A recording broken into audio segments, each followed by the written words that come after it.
করি। আমার সঙ্গে আমার ছাত্র সংগঠনের নেতৃবৃন্দ ছিলেন। বিকালে আমি যখন করার পর আমি অভয়নগর যেটা ব্রিজের সামনে যখন যাই, তখন মানুষের অনেক দুঃখের কথা আমি শুনেছি। বাঙালি যারা ব্যবসায়ী করছেন তারাও বলছে, স্যার আমাদের কোনো স্থায়ী ঠিকানা নাই। যারা আমাদের ত্রিপুরা ব্যবসায়ী করছেন তাদেরও বললো যে আমাদের কোনো নাই। একটা অভিযোগ হলো কি, যারা অভয়নগর ব্রিজের পাশে বা আগে যারা রাস্তা কিনারের পাশে যারা ব্যবসায়ী করতেন, বিশেষ করে ত্রিপ্রাসাদের কাছ থেকে তাদের টাকা নেওয়া হয়তো। সর্বশেষ আমি যেদিন গিয়েছিলাম ওই দিন আমি গিয়ে জানতে পারলাম তাদের কাছ থেকে 20 টাকা করে, কোনো কাগজপত্র ছাড়া 20 টাকা করে ট্যাক্স কালেকশন করা হয়তো। বিষয়টা আমি সব ব্যবসায়ীর কাছ থেকে আমি শুনেছি।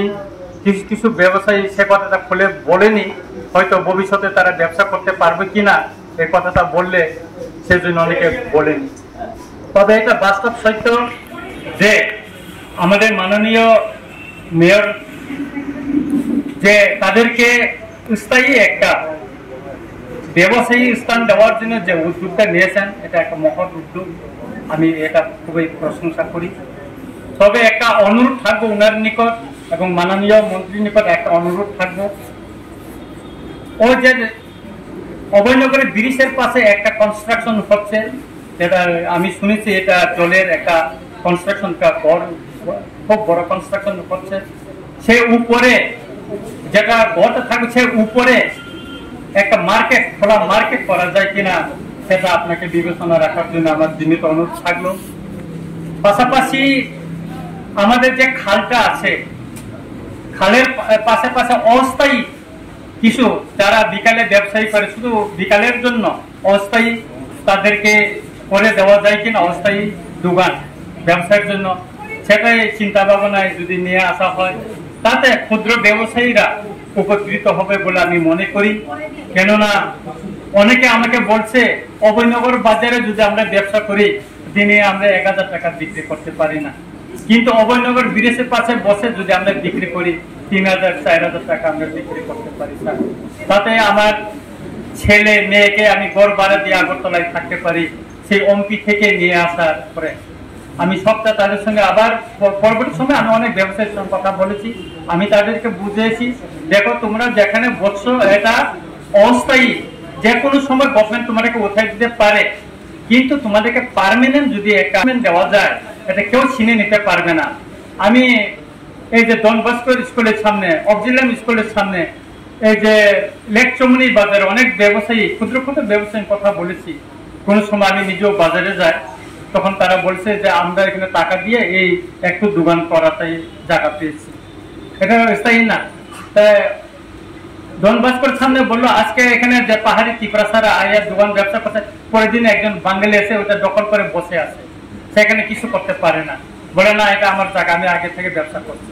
কারণ যারা পাহাড় থেকে যে ত্রিপুরাসারা আগরতলায় এসে ব্যবসা করে তাদের তো কোনো স্থায়ী নাই, তারা শহরে আসে, সকাল খুব ভোরে 4টার সময় গাড়ি নিয়ে চলে আসে, বিক্রি করার পর বিকালে তারা চলে যায়, তারা এখানে স্থায়ী না। কিন্তু এখানে যারা বাঙালিরা ব্যবসা করছেন তারা তো এখানে স্থায়ী, সবসময় এটা দখল করে থাকে।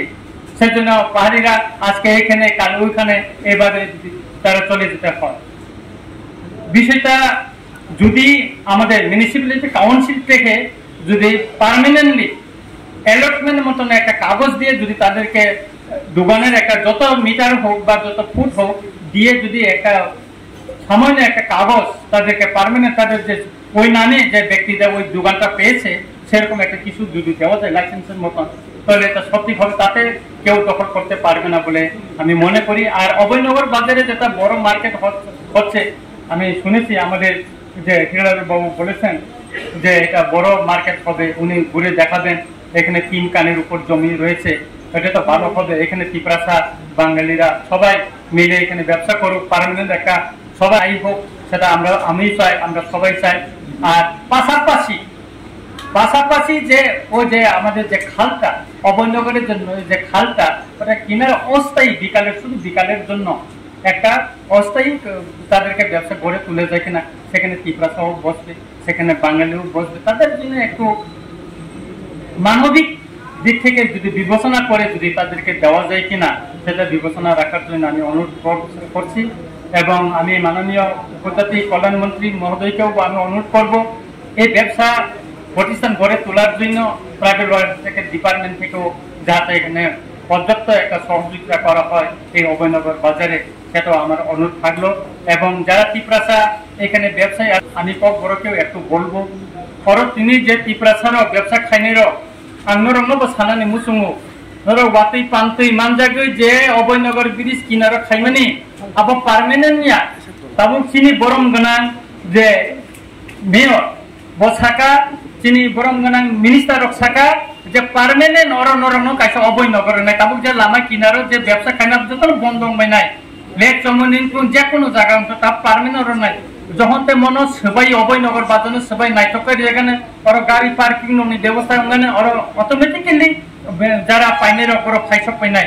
সুতরাং অভয়নগর বাজার কোন আরো লাইকা বিজনেস উনি আবিয়া একদিন ওর ব্যবসা নাই ফেরত ফেরে খাই ব্যবসা নাই আবনি বাগিনে তাবো ব্যবস্থা খাইতে গই তঙ্গ চিনি বরমগানা মেয়র অব স্পষ্ট শাখা এবং তিপ্রাসার নব 10 যে अलॉटमेंट निजागो तिप्रासन बो थे अलॉटमेंट निजा नाइने बकक दिखा इनके आबनि बागिनो जों तिनर थानसा खाय इनका नरनि दुखनि कक आंगो दिनो गुरि नायका ननि कक बखनाका आंगो तो तिनि स्राय स्राय कनो साका तिनि बरमगाना मेरनो बां साका इनके काय आबनि ते कोनो चिंता भावना करे वानाना नि कक करे आंखा खलायो नर परमानेंट कैसा थाइमान काकाय चिरकाल नर व्यवसा खाय थांमानाय अबत सब समय अवस्था इनर वाति पामते मानजागे तंगमांगला अबो बायनरनि बसाबति नबो পরিণত সুযোগ মানে নাকাকলাইও এইটুকু বলে আমি সবাইকে আবার অভিনন্দন